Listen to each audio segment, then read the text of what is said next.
De Dieu. La semaine dernière, nous avons parlé du peuple d'Israël avec ce passage difficile qu'ils ont vécu en Égypte et cette délivrance que Dieu a opérée pour des buts bien précis. On ne va pas les ressouligner.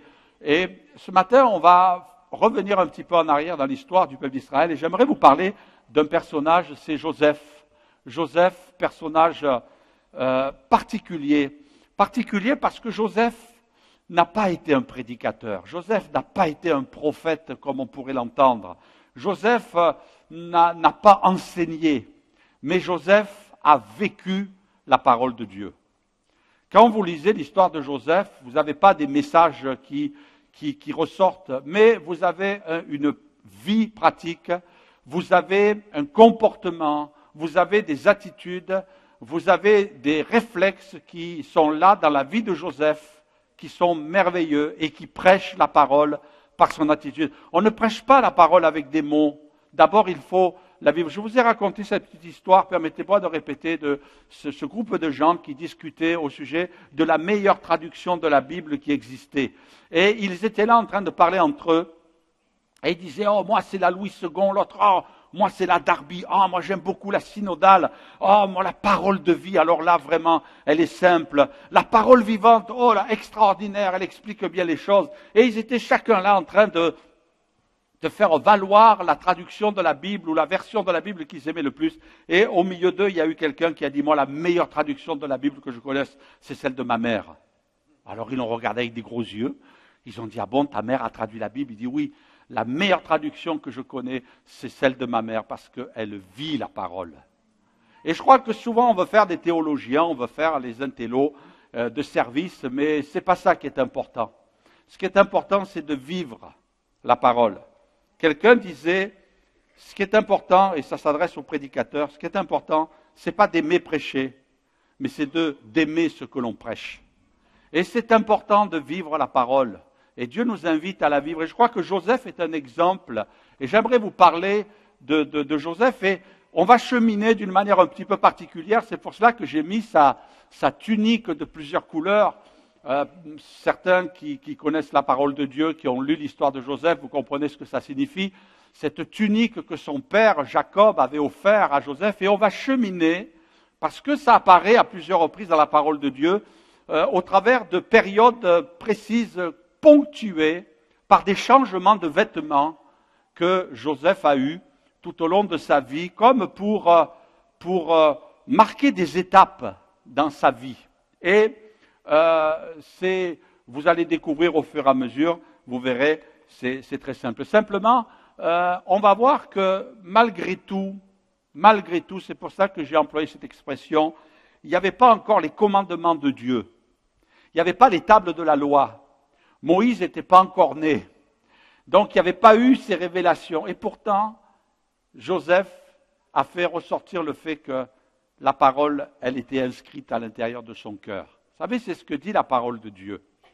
C'est que, je crois que c'est dans l'Épître aux Romains, que finalement, ce qui est important de savoir, c'est que la parole de Dieu, ce n'est pas forcément des commandements, mais elle est inscrite en nous, parce que Dieu nous a créés avec cette faculté spirituelle qui est à l'intérieur de chacun de nous de vouloir pratiquer la parole. Il y a des gens qui ne connaissent pas la Bible, mais naturellement, parce qu'ils ont obéi à leur fort intérieur, il y a ce réflexe d'accomplir et de pratiquer la parole de Dieu. On va lire ensemble, on va passer à la diapo suivante.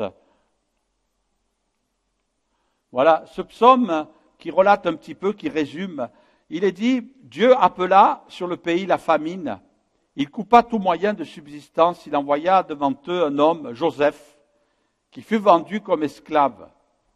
On serra ses pieds dans les liens et on le mit au fer, jusqu'au temps où arriva ce qu'il avait annoncé et où la parole de l'Éternel l'éprouva.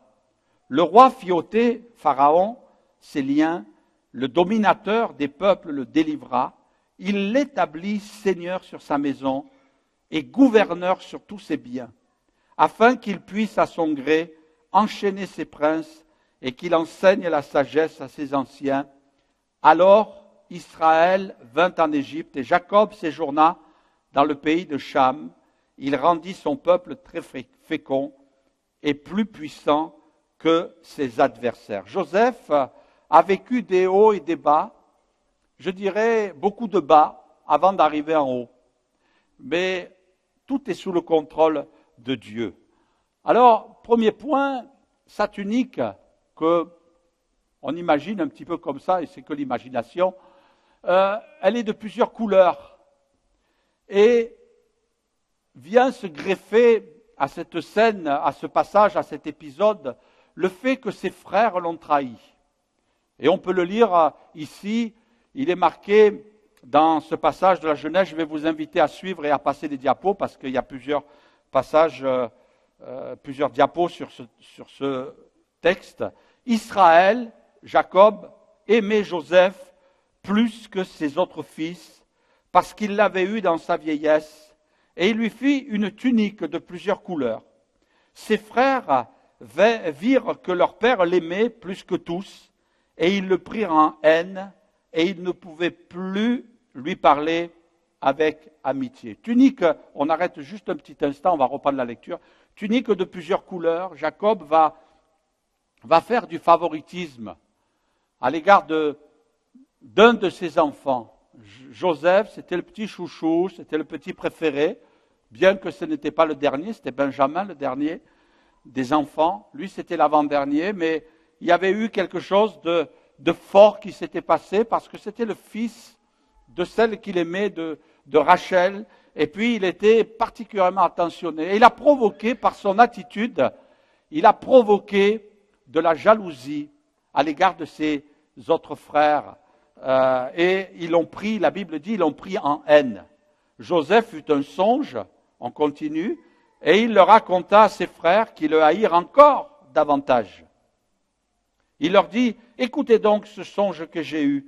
Nous étions à lier des gerbes au milieu des champs, et voici ma gerbe se leva et se tint debout, et vos gerbes l'entourèrent et se prosternèrent devant elle. Ses frères lui dirent, est-ce que tu régneras sur nous?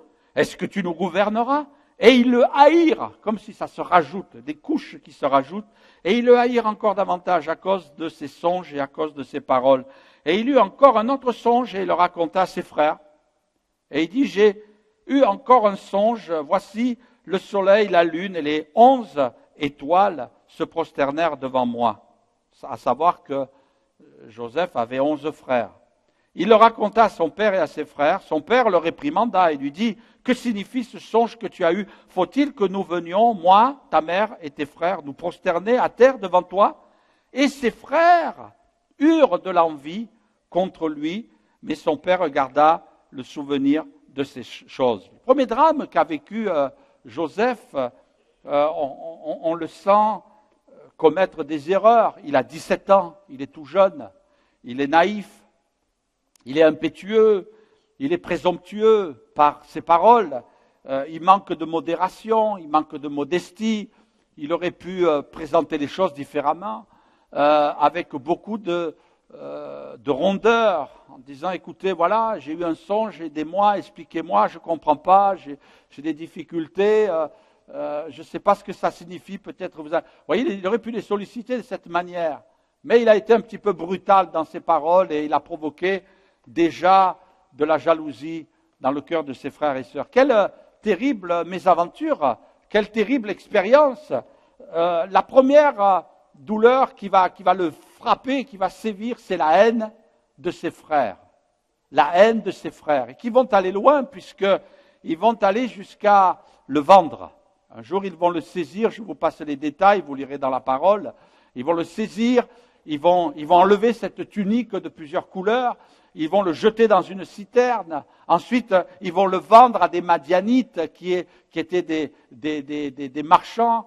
Et ils vont prendre la tunique, ils vont la tremper dans le sang d'un animal et ils vont ramener cette tunique de plusieurs couleurs au papa en disant, ton fils il est mort, il a été déchiré par une bête. Et ainsi, Joseph a été vendu, il a été haï par ses frères et par ses sœurs, par ses frères, pardon. Il aurait pu se fermer, il aurait pu se révolter, il aurait pu se laisser aller à la colère, mais non, il a résisté à tout cela. Quelqu'un disait, le plus triste dans une trahison, c'est que cela ne vient jamais de nos ennemis. Et je crois que, quelque part, les uns et les autres, on a peut-être vécu une trahison par quelqu'un qu'on aimait. Malheureusement, c'est une réalité. Il y a des gens qui ont vécu une trahison dans leur couple. Il y a des gens qui ont vécu une trahison par leurs enfants, par leurs parents. J'ai connu toutes sortes d'histoires. Des gens qui ont vécu une trahison sur leur lieu de travail, dans leur voisinage, auprès d'amis. Et peut-être même, il y en a certains aussi qui ont vécu des trahisons dans l'Église. Et c'est facile de se laisser blesser. Quelqu'un qui blesse ne souffre pas longtemps, mais quelqu'un qui est blessé, lui, il va souffrir des mois, des années durant. D'ailleurs, le moment où il va entrer dans une phase de guérison, Joseph, eh bien, c'est, enfin du moins, le moment où il va démontrer qu'il est entré dans une phase de guérison, ça va prendre 22 ans. 22 ans. Il avait 17 ans ici quand il a été vendu par ses frères, et c'est à 49 ans qu'il va, à 39 ans, pardon, qu'il va vraiment manifester ce pardon total. Et on le voit ici, on le verra plus tard dans un autre passage. Et quelquefois on se dit, mais c'est une souffrance atroce quand on vit la trahison. On se sent complètement rabaissé. Et puis, non seulement il vit la trahison, mais cette trahison, elle est produite par des actions. On va le jeter dans une citerne.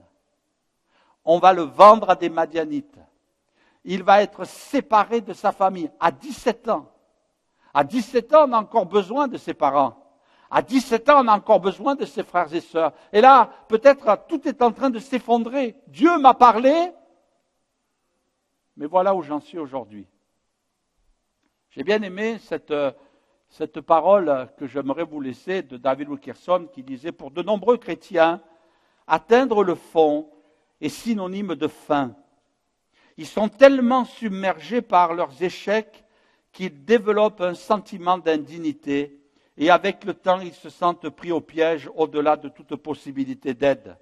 Certains finissent par se mettre en colère contre Dieu parce qu'ils pensent qu'il n'agit pas assez vite. Seigneur, où étais-tu quand j'ai eu besoin de toi? J'ai crié à toi, mais tu ne m'as pas répondu. Je suis fatigué d'attendre, sans voir le moindre changement. De tels croyants finissent simplement par arrêter d'essayer et s'abandonnent à leur péché. D'autres tombent dans un brouillard d'apathie spirituelle, convaincus que Dieu ne se soucie pas d'eux. L'Éternel m'abandonne, le Seigneur m'oublie. Marcher dans la crainte de Dieu nous rend capables de dire « Je sais que mon Père m'aime et qu'il ne m'abandonnera jamais. Il est toujours prêt à me pardonner et à chaque fois que j'en appelle à lui. » C'est vrai qu'il peut y avoir de la colère, il peut y avoir de l'incompréhension, il peut y avoir des pourquoi. Pourquoi je passe par ce chemin? Pourquoi je connais la trahison? Et je crois qu'on peut laisser la souffrance s'enraciner dans notre vie. Mais ce qui est extraordinaire chez Joseph, c'est qu'il a combattu ce sentiment. Quelqu'un disait, la guérison commence par le pardon. La guérison commence par le pardon. Il y a peut-être des guérisons, on n'arrive pas à y accéder. Il y a des victoires, on n'arrive pas à les saisir. Il y a des miracles, on n'arrive pas à les vivre, parce qu'il y a un obstacle. Dieu a permis que Joseph passe par là. Dieu a permis que Joseph passe par la trahison. Dieu a permis que Joseph passe par la citerne dans laquelle il allait être jeté. Dieu a permis que Joseph devienne un esclave pendant un temps. Mais Dieu a permis. Et Dieu était au contrôle de tout. Parce que Joseph, lui, voyait les étapes les unes après les autres, mais Dieu voyait le but final. Et je crois que souvent on s'arrête, nous, à ce que l'on voit présentement, ce que l'on voit dans l'immédiat. Mais Dieu nous dit, non, mais si tu veux si tu veux dépasser tout cela, va plus loin, regarde plus loin. Et je crois qu'il faut réaliser que notre vie est entre les mains de Dieu. Seigneur, fais de moi ce que tu veux. Comment les chrétiens des premiers temps ont-ils pu vivre le martyre? Comment ont-ils pu supporter d'être jetés dans les cirques et mangés par les lions? Comment ont-ils accepté la persécution, sinon de dire, Seigneur, on ne sait pas pourquoi? Il y a des gens, ils n'ont pas connu forcément le succès toute leur vie. Mais ce qui est important, ce n'est pas le succès, c'est d'être dans le plan de Dieu. Parce qu'il y a des gens qui ont du succès, mais ils ne sont plus dans le plan de Dieu. Vous avez des gens qui sont entrés comme dans une forme de gloire spirituelle, mais ils ne sont pas dans le plan de Dieu. J'ai entendu quelquefois dans des reportages des gens brillants, des gens qui, sur la scène du pastorat, semblaient avoir réussi, étaient enviés par certains. Oui, véridique. Et puis j'ai entendu, au travers de leurs témoignages, des années après, dire « je regrette. Je n'étais pas dans le plan de Dieu. Je n'étais pas dans la volonté de Dieu. » Et pourtant, ils semblaient avoir la gloire. Joseph n'avait pas la gloire à ce moment précis, mais ce qui est important, c'est d'être dans le plan de Dieu. Amen. La guérison. Dieu voulait opérer une œuvre dans le cœur de Joseph. Le pardon ne change pas le passé, mais il élargit l'avenir. Amen. Il ne change pas le passé, mais il élargit l'avenir. Et je crois que Dieu était en train de préparer un avenir pour Joseph. Mais non seulement pour lui, mais aussi pour libérer le peuple. Et regardez ce changement qui s'est opéré, on le retrouve ici à 39 ans. Dans ce verset, on le retrouve à 39 ans, donc 22 ans plus tard. Joseph dit à ses frères, une fois qu'il est en Égypte, une fois qu'il est prince d'Égypte, il dit à ses frères, approchez de moi. Et ils s'approchèrent. Et il dit, je suis Joseph, votre frère, que vous avez vendu pour être mené en Égypte. Maintenant, ne vous affligez pas et ne soyez pas fâchés de m'avoir vendu pour être conduit ici, car c'est pour vous sauver la vie que Dieu m'a envoyé devant vous. Voilà 2 ans que la famine est dans le pays, et pendant 5 années encore, et il n'y aura ni labour ni moisson. Dieu m'a envoyé pour vous faire subsister dans le pays et pour vous faire vivre par une grande délivrance. Ce n'est donc pas vous qui m'avez envoyé ici, mais c'est Dieu. Et il m'a établi père de Pharaon, maître de toute sa maison et gouverneur de tout le pays d'Égypte. C'est Dieu qui a permis tout cela. C'est Dieu. Comment a-t-il pu faire pour ouvrir les yeux et dire toutes ces souffrances, tout ce que vous m'avez fait subir, toute votre méchanceté, vous m'avez privé de mon père pendant 22 ans, vous m'avez jeté dans une citerne, vous m'avez vendu à des Madianites, à des marchands madianites qui ont fait de moi un esclave et qui m'ont vendu, eux, à leur tour, à la maison de Potiphar. Que toutes ces choses-là qui ont été des moments douloureux pour moi. Et il le dit plus tard. Dieu m'a fait oublier toutes ces choses quand il appellera son fils Manassé, son premier fils Manassé.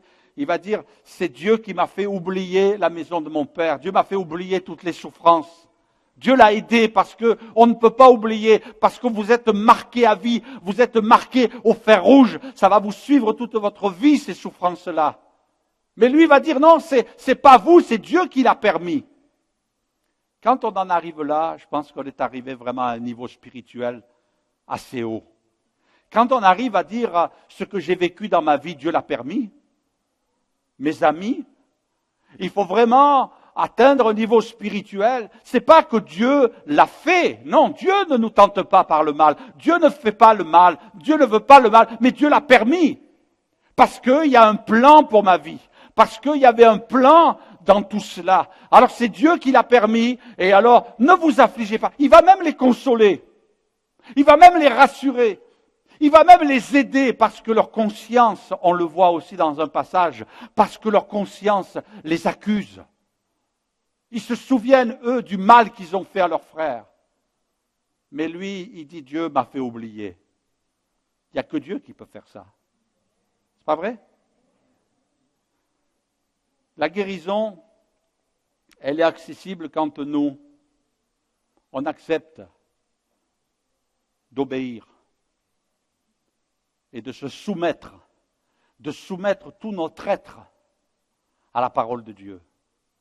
J'ai entendu des gens, au début de leur conversion, vous savez, pasteur, j'ai donné mon cœur à Jésus, mais vous savez, je voudrais me faire baptiser, je voudrais m'engager, mais vous savez, pasteur, là, j'ai de la haine à l'égard de telle et telle personne qui m'a fait souffrir dans ma vie. Et j'ai connu des gens comme cela, mais des gens qui, au fur et à mesure qu'ils ont évolué dans leur vie spirituelle, ils ont changé d'attitude, parce qu'il n'y a que Dieu qui peut nous aider à changer d'attitude. Et c'est là qu'ils parviennent aussi à la guérison. Et de prendre un bout de papier et d'écrire à un être cher, tu m'as fait souffrir, mais je déclare que je te pardonne. Oui, je crois que notre nature, elle a envie de dire jamais, je pardonnerai. Mais non seulement il pardonne, mais ce qu'il y a d'extraordinaire, c'est qu'en plus il leur fait du bien. On le voit dans un autre passage aussi, dans la Genèse toujours. Les fils d'Israël firent ainsi. Joseph leur donna des chars, selon l'ordre de Pharaon, à ses frères. Et il leur donna aussi des provisions pour la route. Et peut-être que c'est avec une pointe d'ironie. Il leur donna à tous des vêtements de rechange. Vous m'avez enlevé mon vêtement. Vous m'avez enlevé ma tunique de plusieurs couleurs dont vous étiez jaloux. Vous m'avez dénudé. Vous m'avez livré aux esclaves, complètement nus. Mais moi, je vais vous montrer que je vous pardonne vraiment. Et il leur donna à tous des vêtements de rechange. Et il donna à Benjamin 300 cycles d'argent et 5 vêtements de rechange. Il envoya à son père 10 ânes chargés de ce qu'il y avait de meilleur en Égypte, 10 ânes chargés de blé, de pain, de vivres pour son père pendant le voyage. Puis il congédia ses frères qui partirent et il leur dit, ne vous querellez pas en chemin. Il pardonne, il est béni et il les enseigne, ne vous querellez pas en chemin. Il a le pouvoir parce que maintenant il a accédé à ce comportement qui glorifie Dieu.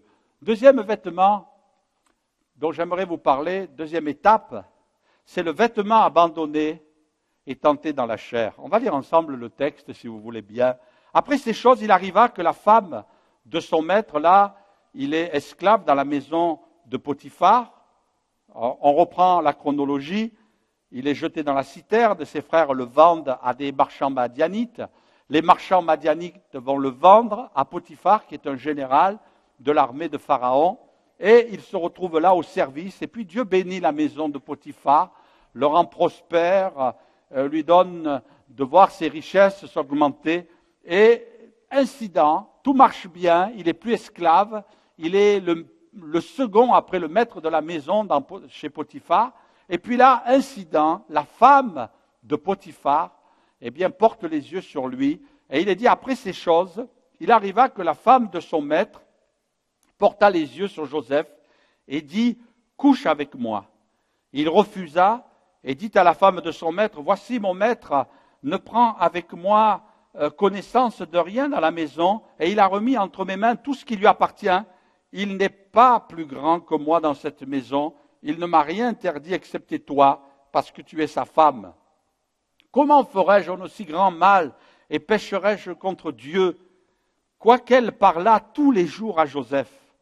Il refusa de coucher auprès d'elle, d'être avec elle. Un jour, qu'il était entré dans la maison pour faire son ouvrage et qu'il n'y avait aucun des gens de la maison, elle le saisit par son vêtement en disant « couche avec moi ».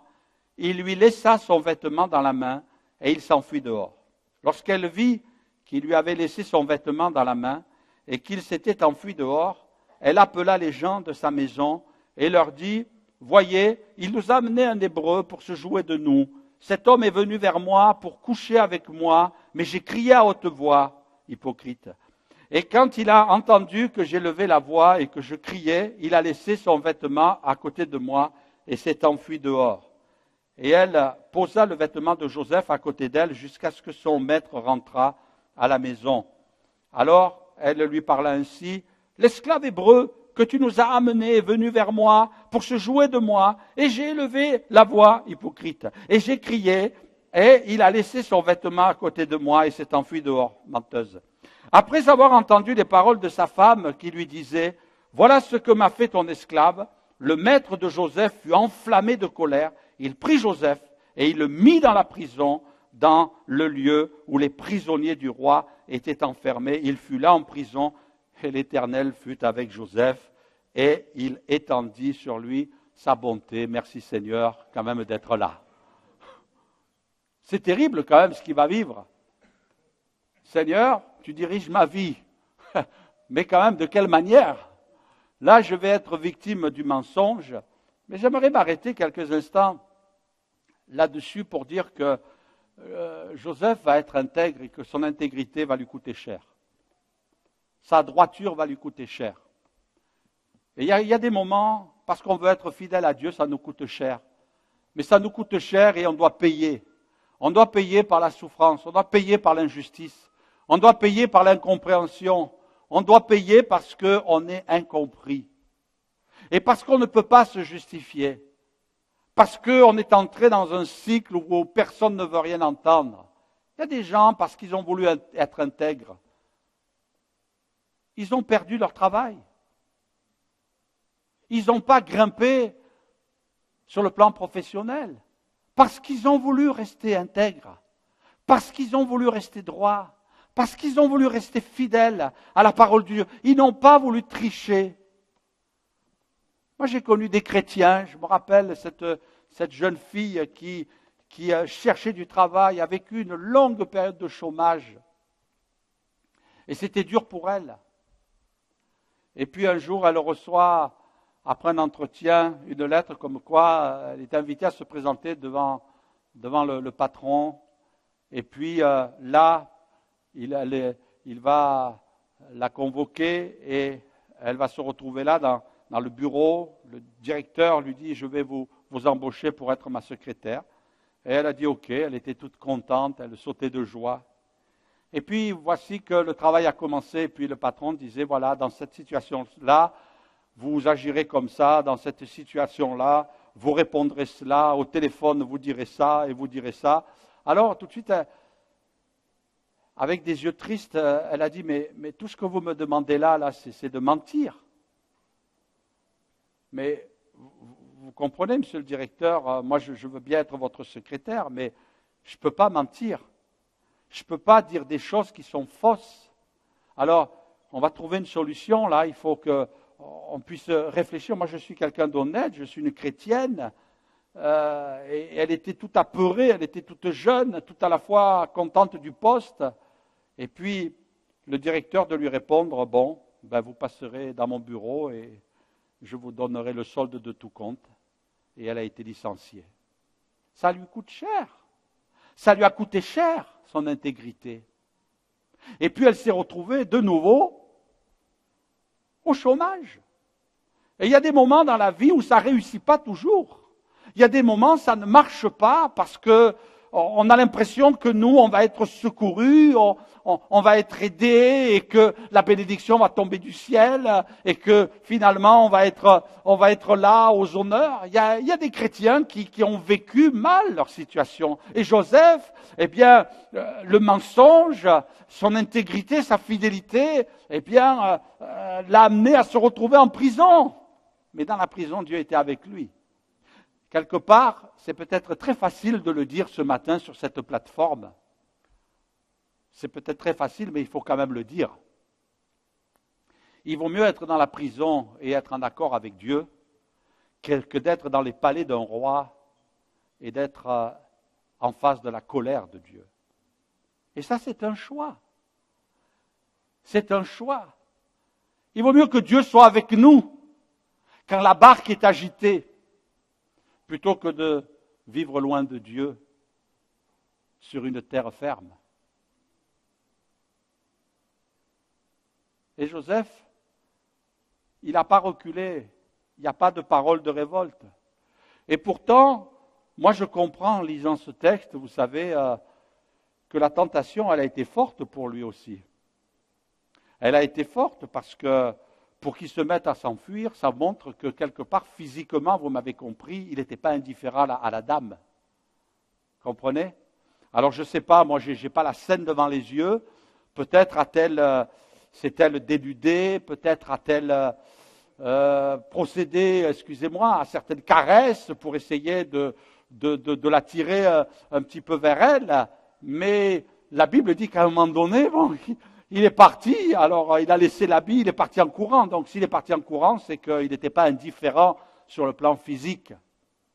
Comprenez aujourd'hui, et permettez-moi, je ne voudrais choquer personne, mais aujourd'hui, on est conscient, et puis les médias, les réseaux sociaux en parlent beaucoup aujourd'hui de tout ce qui touche la sexualité. On parle du consentement, des adolescents. On s'est aperçu aussi qu'aujourd'hui, un phénomène assez particulier dans notre pays, on a des adolescents, pas des jeunes, des adolescents qui se prostituent, qui gagnent leur vie en se prostituant. Et ça, c'est pas un phénomène, des phénomènes isolés, c'est quelque chose qui se multiplie. On apprend que tout ce qui touche les dérives sexuelles qui deviennent des délits, je parle des dérives sexuelles qui sont des délits, les tribunaux sont surchargés. Ils n'arrivent plus à gérer. Ils n'arrivent plus à répondre à toutes les situations, tellement il y en a. Alors on dit oui, on va baisser l'âge, on va finalement dire qu'il y a eu un consentement, mais bon, moi je ne suis pas un politicien, ce n'est pas mon but ce matin. Moi je suis plutôt, plus que dans la morale, je suis dans ce que enseigne la parole de Dieu à ce sujet. Joseph, il a préféré fuir, lui. Il a pris les jambes à son cou et il a tracé la route. Et je crois qu'il y a des moments dans la vie où Dieu nous invite à cette intégrité. Quand il est marqué dans la parole de Dieu, et justement chez les Corinthiens étaient très libertins, étaient très libérés sur le plan de la sexualité. Il y avait des choses terribles qui se pratiquaient. Je vous passe les détails au risque d'être menacé. Mais voyez ce qu'il dira l'apôtre Paul, fuyez, prenez les jambes à votre cou, fuyez, prendre la fuite, sauve-toi, fuyez la débauche. La débauche, c'est quoi la débauche? La débauche, c'est toutes les dérives sexuelles. Et aujourd'hui, je ne veux pas, moi, faire de l'étalage. Je pense que vous avez pas mal de connaissances à ce sujet, de ce que vous entendez, bien sûr, pas de ce que vous pratiquez, j'espère. Quelque autre péché qu'un homme commette, ce péché est hors du corps, mais celui qui se livre à la débauche, au dérèglement sexuel, à l'adultère, à la fornication, celui qui se livre à la débauche, il pêche contre son corps. Quand ça touche la sexualité, ça va très loin. Ça va très loin parce que ça touche tout notre être. Non seulement notre corps, et c'est ce que les gens pensent dans ce monde, que c'est juste des pulsions physiques, des attirances physiques. Mais la Bible dit que celui qui couche avec une prostituée, il ne fait qu'un avec elle. Quand la Bible dit que dans le mariage, on devient une seule chair, ça veut dire que ce n'est pas que physique, c'est l'âme et l'esprit qui est unis aussi. Et il y a une communion.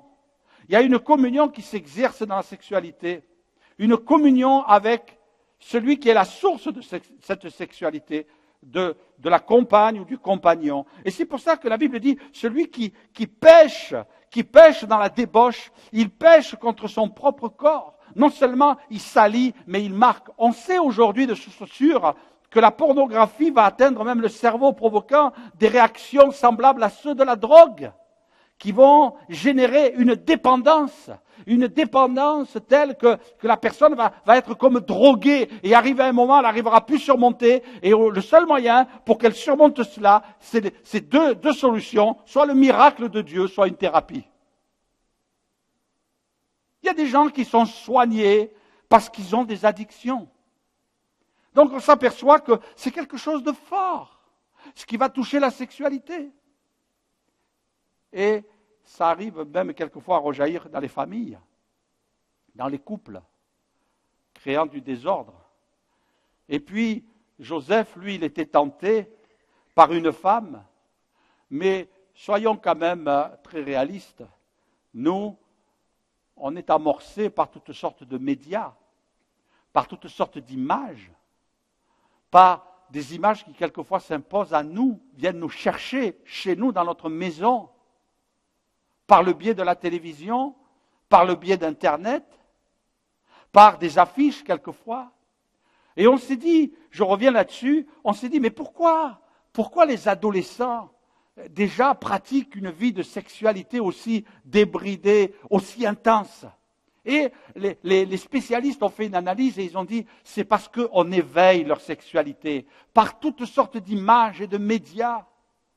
Et aujourd'hui, même un adolescent, même un enfant, on a questionné des enfants et on leur a dit, est-ce que vous avez déjà vu des images pornographiques sur l'ordinateur? Et on leur a dit, on ne répétera pas à vos parents. Ça a été tranquille. Et beaucoup d'entre eux, et là je parle des enfants, déjà ont vu des images comme cela. Nous sommes dans le siècle où nous devons veiller à cela. Et Joseph, il a abandonné son vêtement. Il a abandonné la course, il a abandonné ce combat. Et pourtant, laissez-moi vous dire qu'il était célibataire, il était très jeune, et je pense que sur le plan des hormones, il était pas mal travaillé. Vous voyez ce que je veux dire? Mais il a quand même résisté. Waouh! Seigneur, il a résisté. Et la Bible dit, il a fui.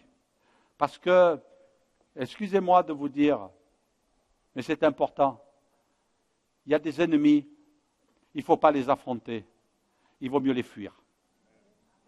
Et je crois que là, il n'a pas fait une analyse, en disant, toi, tu mesures 2,50 m, et je vais te jeter une pierre dans le front. Non, il a dit, cet ennemi-là, il vaut mieux le fuir. Et je crois qu'il y a des ennemis, il faut les fuir. Il faut s'échapper à ces images.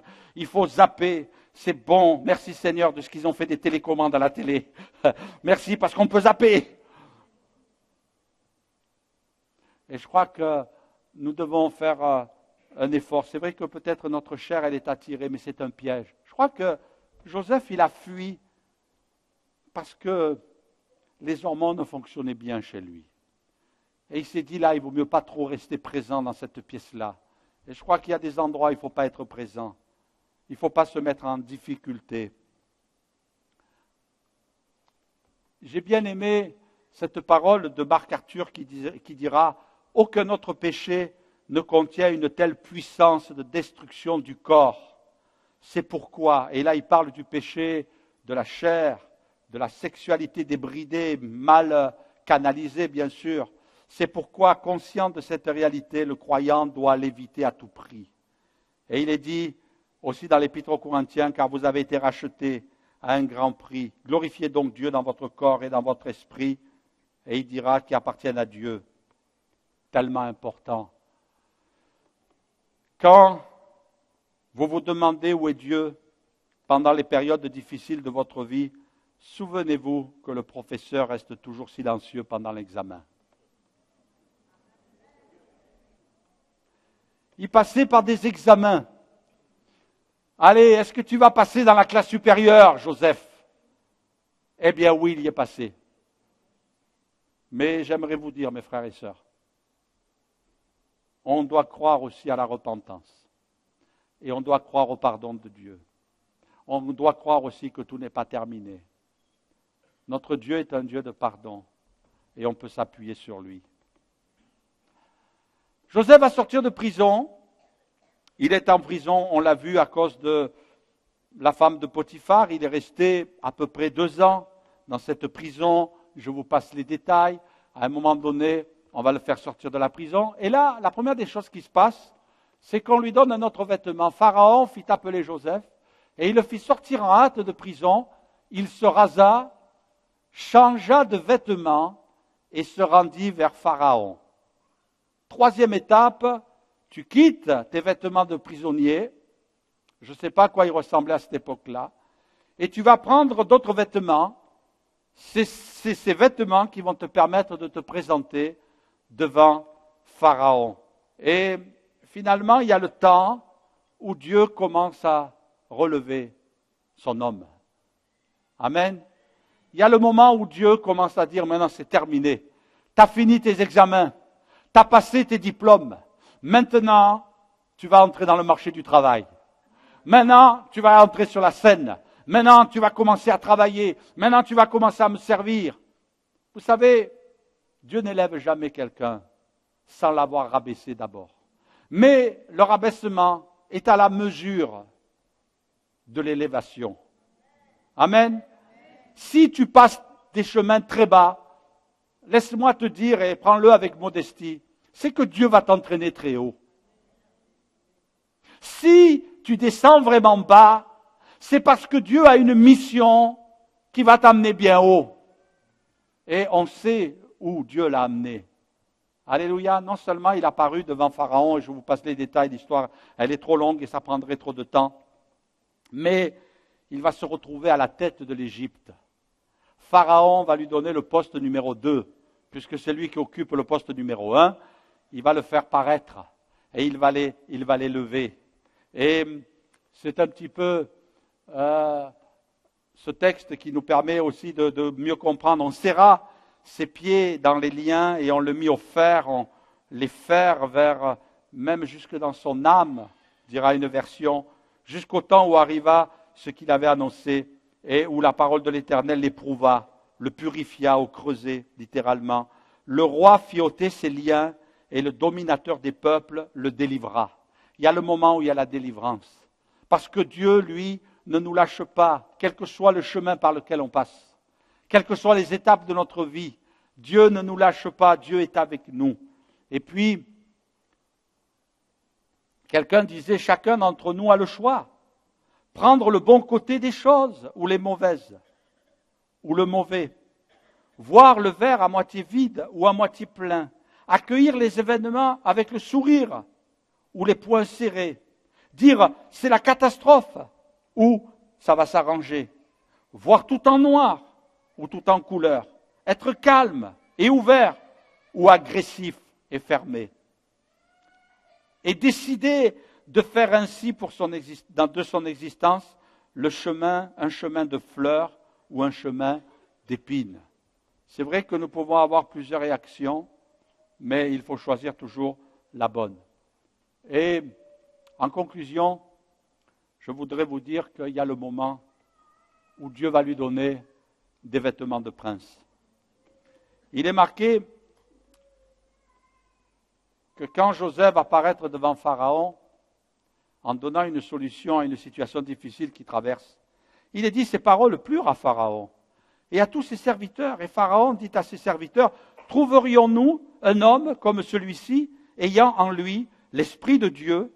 Et Pharaon dit à Joseph, puisque Dieu t'a fait connaître toutes ces choses, il n'y a personne qui soit aussi intelligent et aussi sage que toi. Je t'établis sur ma maison, et tout mon peuple obéira à tes ordres. Le trône seul m'élèvera au-dessus de toi. Pharaon dit à Joseph, vois, je te donne le commandement de tout le pays d'Égypte.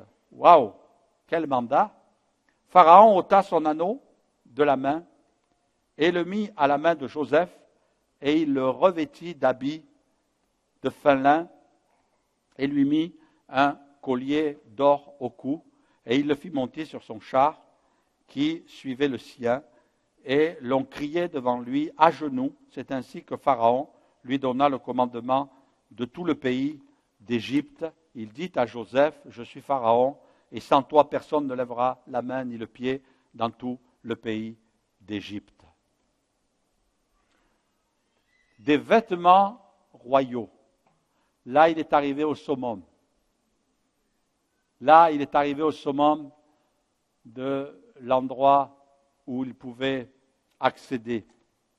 Il y a ce moment glorieux, ce moment de gloire. Mais laissez-moi vous dire, on ne pourra jamais revêtir ce vêtement sans se débarrasser du vêtement de l'immaturité et de la désobéissance. L'immaturité, c'est quand on ne comprend pas le plan de Dieu, et la désobéissance, c'est quand on ne veut pas accomplir la volonté de Dieu, parce que notre chair, elle résiste. Si il avait voulu garder son vêtement de plusieurs couleurs, et c'est pour ça que j'ai voulu le mettre tout au long du message, qui était magnifique, qui était beau, qui était un vêtement qui avait une consonance sentimentale, puisque c'était son papa, parce que lui, c'était le chouchou, qui lui avait offert ce beau vêtement. Il n'aurait jamais pu obtenir le vêtement royal, c'est-à-dire le vêtement de l'aboutissement, là où Dieu voulait le conduire. Tant qu'on n'abandonne pas l'immaturité, tant qu'on n'abandonne pas des caprices, tant qu'on n'abandonne pas des réactions immatures, tant qu'on n'abandonne pas des réactions produites par notre chair, par notre orgueil, par notre entêtement, jamais on n'arrivera à revêtir les vêtements royaux, ce que Dieu a préparé d'avance. Le plan pour notre vie, l'aboutissement pour notre vie, ce que Dieu veut pour notre vie.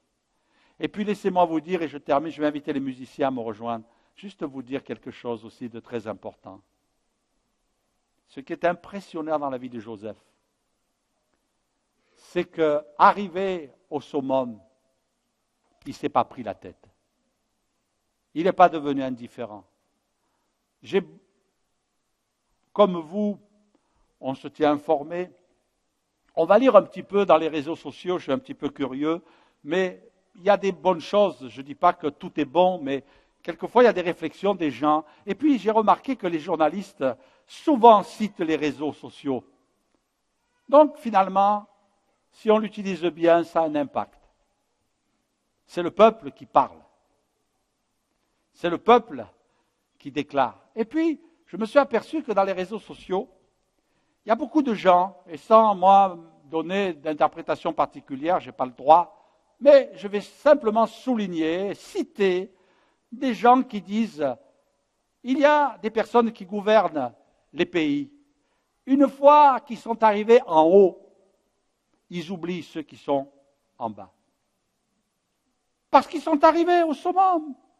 Ils sont arrivés là, en disant, ça y est, le roi soleil, il est en place. Il peut régner sur son trône. Il peut dominer. Et là, il a besoin de plus rien. Et il oublie les gens qui sont en bas. Mais ce que je découvre quand même, quand c'est Dieu qui nous conduit, et c'est la raison pour laquelle, quelquefois, l'école de Dieu, elle est dure. Quelquefois, l'école de Dieu nous fait passer par le creuset, par l'épreuve, par la souffrance et peut-être même par les larmes. Peut-être même par des sentiments de colère, par la suite on abandonne. Eh bien, c'est parce que quand on est arrivé en haut, on n'oublie pas ceux qui sont en bas. Et Joseph n'a pas oublié ceux qui sont en bas. Parce qu'il a compris finalement que Dieu l'a entraîné là-haut pour que le peuple qui était en bas, notamment la maison de Jacob, puisse être sauvé de la famine et qu'il puisse s'installer en Égypte. Et dans cette Égypte, ils vont multiplier, on en a parlé, ils sont arrivés en Égypte, ils étaient 70. Si on compte la famille de Joseph, ça faisait 74, qui représentaient le peuple d'Israël, 74 âmes. Et quand ils sont sortis de l'Égypte, ils étaient plus d'1 million. Dieu les a fait prospérer, Dieu les a bénis, parce que Dieu était en train de préparer un plan, et ce plan s'est mis en place au travers de Joseph, parce que Dieu voulait sauver son peuple. Et il fallait amener Joseph à côté du trône de Pharaon. Il fallait l'amener là pour que finalement ce peuple ne soit pas abandonné à la famine, quelquefois le plan de Dieu s'étend sur plusieurs années. Il y a 22 ans qui se sont écoulés au moment où Joseph a été jeté dans la citerne. 22 ans qu'il a fallu mettre en place ce plan pour sauver ces 70 personnes qui étaient là en Canaan et qui allaient mourir de faim. Et il a fallu 22 ans. Et tout ça, c'est énorme dans une vie, 22 ans. Ça prend du temps, mais Dieu sait où il va. Et ce qui est important, c'est de faire confiance à Dieu et de lui dire, Seigneur, moi je ne sais pas ce que tu vas faire de ma vie. Je ne sais pas ce qui va advenir de ma vie. Mais ce que je veux, c'est te faire confiance. Amen. Te faire confiance, Seigneur. M'appuyer sur toi. Et te laisser agir. Je vois que dans chaque étape de la vie de Joseph, eh bien, il n'a pas oublié Dieu et Dieu ne l'a pas oublié. Et je crois que nous aussi, si nous passons quelquefois par des moments où on ne sait pas où on va, mais ce qu'il faut, c'est se livrer totalement et ne pas résister, ne pas nous rebeller, ne pas nous laisser aller à des mauvais sentiments, mais apprendre la parole et à dire, voilà ce que tu attends de moi. Voilà ce que tu veux de ma vie, Seigneur. Et je veux m'imprégner de cela. Je veux ressembler à ces gens. C'est vrai, je ne serai peut-être jamais un Joseph. C'est vrai, je ne serai jamais peut-être à l'Élysée ou à Matignon. Mais Seigneur, ce qui est important, c'est que moi je te serve jusqu'au bout et que j'accomplisse le plan que tu as prévu pour ma vie. Même s'il y a des moments de creux, même s'il y a des moments de douleur, même s'il y a des moments de peine, tout ça, ça ne me signifie pas que tu m'as abandonné. Mais tout ça signifie que ma vie est dans tes mains et qu'il y a une leçon, qu'il y a un enseignement, qu'il y a une école par laquelle tu veux me faire passer. Il y a des étapes, il y a des diplômes, Seigneur, que tu veux me faire vivre. Tout ça parce qu'à un moment donné, tu vas me revêtir de ta puissance. À un moment donné, tu vas me revêtir d'une mission pour toi, d'un service pour toi. Mes frères et sœurs, ce n'est pas parce que c'est dur qu'on n'est pas dans le plan de Dieu. Ce n'est pas parce que c'est difficile qu'on n'est pas dans le plan de Dieu. Non, mes frères et sœurs, jamais. Raisonner comme cela, ce n'est pas parce que ça glisse et que ça va bien que je suis dans le plan de Dieu. Des fois, quelquefois même, c'est l'inverse. C'est parce que le diable est en train de savonner la planche pour que ça glisse très vite, mais ça descend. Mais quand Dieu prend ma vie en main, non seulement il me fait passer par des moments difficiles, mais ensuite il va me donner une autorité